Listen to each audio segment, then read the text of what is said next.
cantina, é confusão nisso, confusão daqui. Mas sabe por que dá muita confusão em festa, em organização? Porque antigamente a igreja, quando ia fazer uma festa, um congresso, a igreja toda ficava em jejum, em oração, né? Aí quando a festa acontecia, estava tudo fraquinho, magrinho, não tinha nem coragem de gritar um com o outro, né?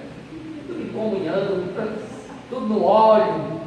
Mas não, não jejuma mais, não ora mais, aí vai fazer as coisas pela carne, né?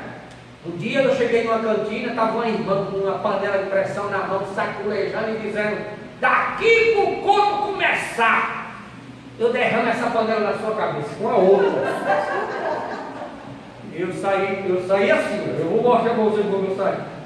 Eu cheguei na cantina para perguntar se tinha um lanchinho para mim. Eu era o pregador, viu, dessa festa, eu era o pregador. Eu era o pregador e eu tinha vindo de uma viagem e eu não tinha comido nada, eu estava meio amarelando, ficando pálido, né? As taxas estavam baixando. Aí o pastor falou: leve o pastor na cantina para fazer um lanche. E daqui a pouco o culto começa, ele vai pregar uma fruta, um negócio que esse homem comer. Eu estava ficando assim meio com beijo branco. Aí o irmão me levou. Quando chegou lá, estava a irmã com a panela de pressão na mão, dizendo para ela: daqui para começar o culto, tá entendendo? Eu vou derramar na sua cabeça essa panela. Aí do mesmo jeito que eu ia, eu voltei assim lá. Eu disse: irmão, não precisa mais de comida, nada. Não, pastor, aquilo ali, o senhor não leva aquilo em consideração, não. Aqui é assim mesmo. Deus opera lá e o diabo está agitando aqui. E a irmã com a panela na mão, panela de pressão, um perigo, né? Porque eu comia de panela de pressão. Saculejando assim, aquelas panelas de igreja, hein? Que eu digo: rapaz, se der um pipoca aqui, nós vamos morrer por dia.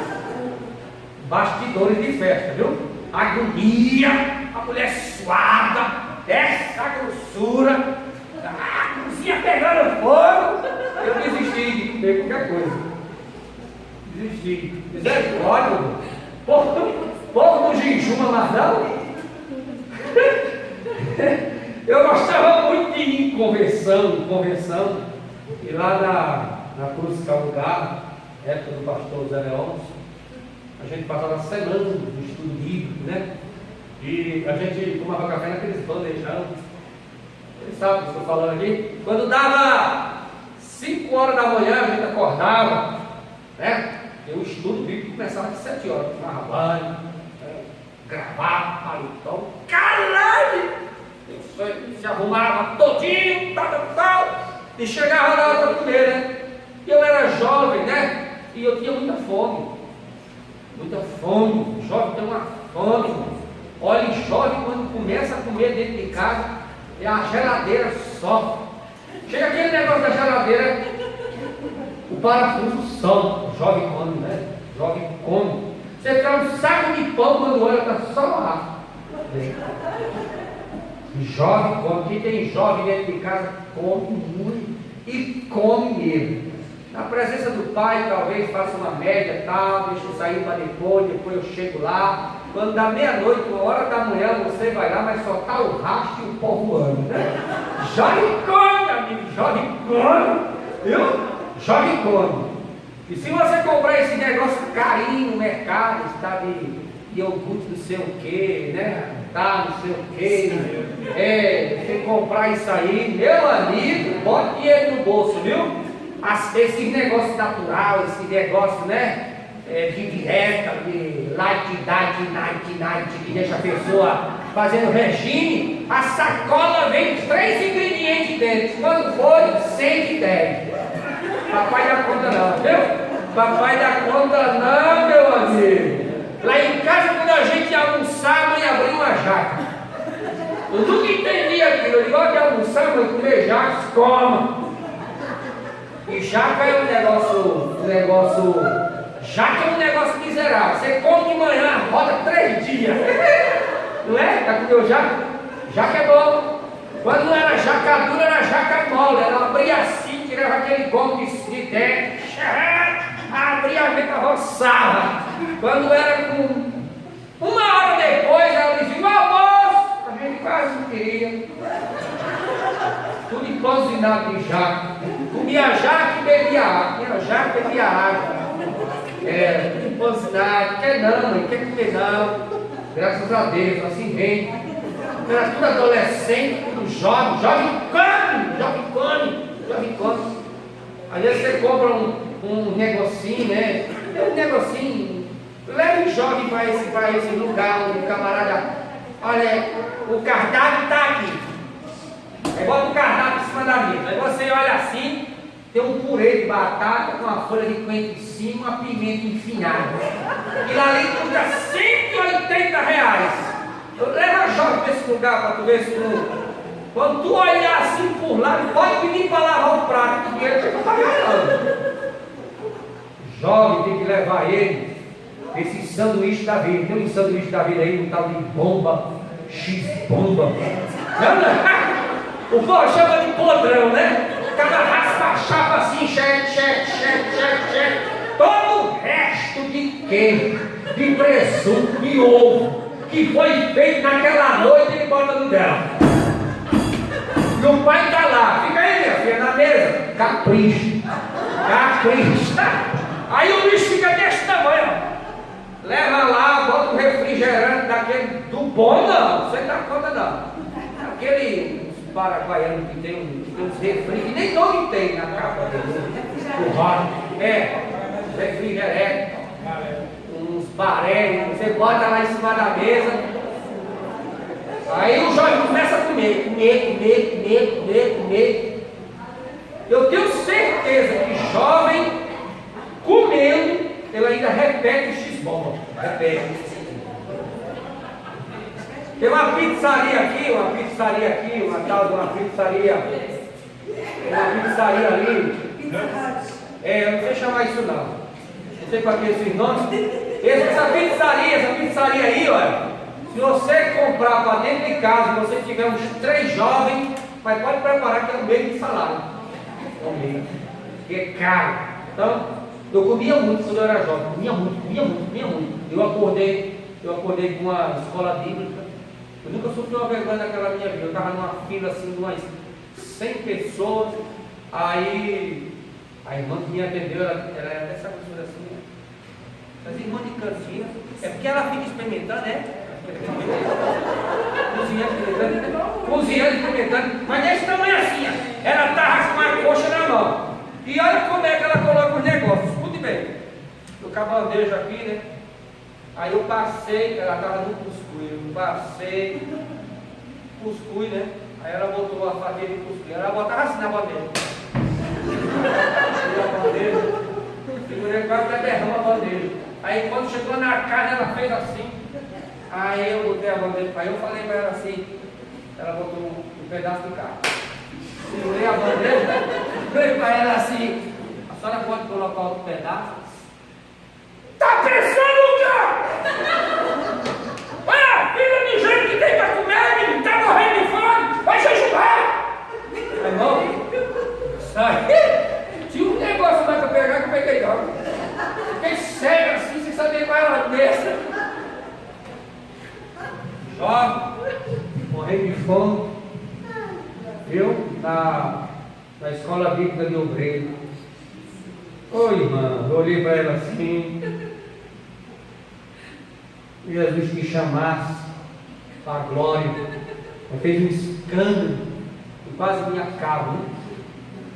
Mas tudo isso é porque não ora. Quem trabalha em cantina de igreja tem a mesma obrigação de orar e jejuar quem está no púlpito. Quem trabalha nos bastidores da igreja tem a mesma obrigação de orar e jejuar. O porteiro da igreja tem que viver em jejum e oração para tratar o povo com amor. O tesoureiro, o secretário, a recepcionista, as irmãs que lideram o departamento de criança, de jovem, adolescente, de mocidade, de senhoras, de senhores, todos que tocam na bateria, no teclado, nos instrumentos de sopro, todo mundo, sonoplastia, todo mundo que trabalha na igreja tem que viver em jejum e oração, para não viver desse jeito, estressado desse jeito. Parece que a pessoa está trabalhando na igreja com raiva, dando grito nos outros. Mas, trabalho de igreja é um trabalho voluntário, um trabalho de amor, um trabalho de carinho, um trabalho que é feito com carinho e com amor. Voltando ao assunto de festa dentro da igreja, dá muita confusão, porque o povo não ora. Você organiza um passeio, é uma bênção, mas volta 3, 4, 5, 6 querendo desviar, com raiva, entristecido, amargurado, por causa disso, por causa daquilo. Nós precisamos aprender que a obra de Deus, seja onde for, seja o que for que você esteja fazendo, você aprenda que é debaixo de jejum e oração, para que o inimigo de nossas almas não se levante e não venha nos envergonhar. A igreja tem passado muita vergonha por conta de pessoas que não oram, que não jejumam, que faz a obra de Deus de qualquer maneira. Vamos voltar ao assunto aqui. E será que é o varão que eu escolhei, a sua vara florescerá, e assim farei cessar de sobre mim as queixas dos filhos de Israel, porque murmuram contra vós, contra Moisés. O problema era que eles não queriam a escolha de Deus, mas sim uma escolha própria. O povo tem esse costume, né? O povo gosta de escolher. Escolheram Saul para a decepção. Deus escolheu Davi. Olha a bênção que deu, né? Então, a escolha de Deus é a escolha que nós temos que respeitar, é a escolha de Deus, não é a escolha do povo, né? Aqui o problema todinho é que Deus tinha escolhido Arão, mas o povo pensava que Deus estava escolhendo, que Moisés estava escolhendo porque era irmão. Ah, é meu irmão, eu vou escolher ele, é meu irmão, vou ajudar o meu irmão. E não era isso que Moisés estava fazendo. Moisés estava fazendo o que Deus mandou, mas o povo não entendeu assim. Então o povo murmurava muito a autoridade de Moisés, questionava muito a autoridade de Moisés. E quando fica questionando demais, murmurando, querendo bater de frente, toda a obra de Deus é prejudicada. Toda a obra de Deus é prejudicada. A obra de Deus fica prejudicada por causa dessas coisas. A pessoa fica querendo bater de frente, né?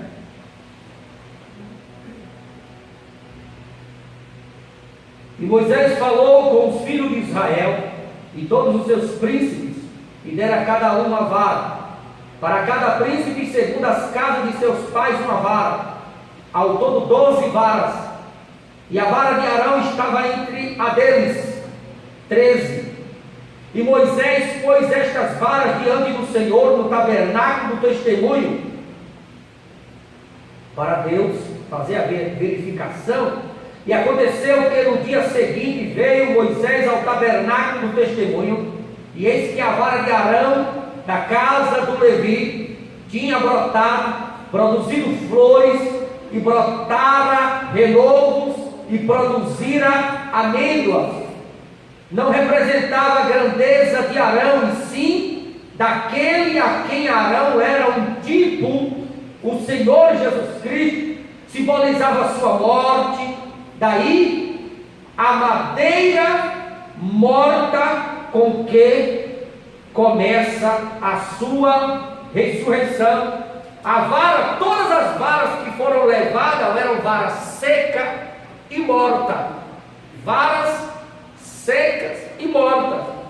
Mas a vara de Arão floresceu, produziu flores e frutos, mesmo sendo seca. Então, quando você é chamado por Deus Aonde você estiver, você vai florescer. Aonde você estiver, você vai dar fruto. Aonde você estiver. Tem gente que aonde você coloca ele prospera, frutifica. Então, essa vara aqui de Arão, que floresceu, que produziu flores e frutos, que brotou, representa Jesus Cristo. Jesus morreu, ao terceiro dia ele ressuscitou. E essa vara aqui, a vara de Arão, que floresceu, que produziu flores e frutos, escolhido por Deus para ser o sumo sacerdote, essa vara ficou dentro da arca da aliança, como testemunho. Estava lá as tábuas da lei, o vidrinho com o maná e a vara de Arão que floresceu. Então Moisés tirou todas as varas de diante do Senhor, de todos os filhos de Israel. Eles o viram e tomaram cada um a sua vara. E o Senhor disse a Moisés: toma a pôr a vara de Arão perante o testemunho, para que se guarde por sinal aos filhos rebeldes, e assim farás cessar as suas murmurações contra mim, para que não morram. Devido a Cristo, a quem a vara representava, a misericórdia foi outorgada, embora o povo não merecesse tal coisa. Por isso que a vara foi guardada, para representar como testemunho da misericórdia de Deus de consumir um povo que murmurava tanto, falava tanto. Olha, irmão, o que acaba com a vida de crente é murmuração. Deixa Deus trabalhar, deixa Deus agir, deixa Deus operar. É murmuração. Murmuração atrasa a sua vida, atrasa a sua vida material, a sua vida espiritual, atrasa tudo. Murmurar, ficar falando, ficar resmungando. Deixa Deus agir, deixa Deus operar, deixa Deus ir fazendo conforme a sua vontade. Deixa as coisas aí acontecendo. Fica só observando, dando glória, mas não fica murmurando, falando,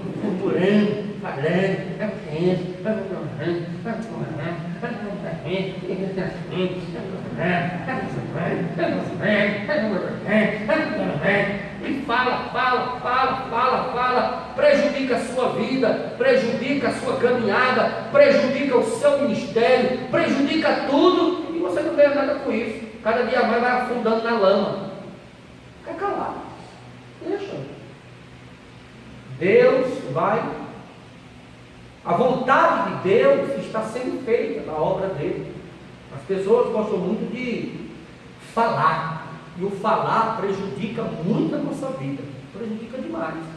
Então, antes de falar, espere. E na hora certa, você vai entender o porquê das coisas. E Moisés fez assim, como lhe ordenou o Senhor, assim fez. Então os filhos de Israel falaram a Moisés, dizendo: eis aqui, nós somos mortos, perecemos, todos nós estamos perdidos. Está vendo? Como alguém disse, né? Eles eram terríveis para ofender, mas não eram dados a obedecer, né? Todo aquele que se aproximar do tabernáculo do Senhor morrerá. Seremos, pois, todos consumidos? Ficaram com medo da decisão de Deus, da escolha de Deus. Irmão, quando Deus escolhe, nós temos que aceitar, quietinho, calado. Deus escolheu, aceite, né? Nós temos que ter muito cuidado com decisões tomadas dentro de igreja. Tem que ter muito cuidado. Deixa Deus agir, deixa Deus operar. Eu sou uma pessoa muito tranquila e eu sempre tenho dito para a pastora aqui, para não fazer nada de precipitado, nada. Eu não quero fazer nada precipitado, nada na carreira, nada com loucura, com doidice, com meninice, com chocarice. Não, eu quero fazer as coisas devagar, na vontade de Deus. Às vezes eu tenho vontade de tomar umas certas decisões, mas Deus não falou, Deus não disse nada, eu pego e recuo, e espero até que um dia Ele tome a decisão. Tem umas coisas aqui que nós tomamos algumas decisões, nós tomamos. Eu vou explicar para vocês porque eu tomei.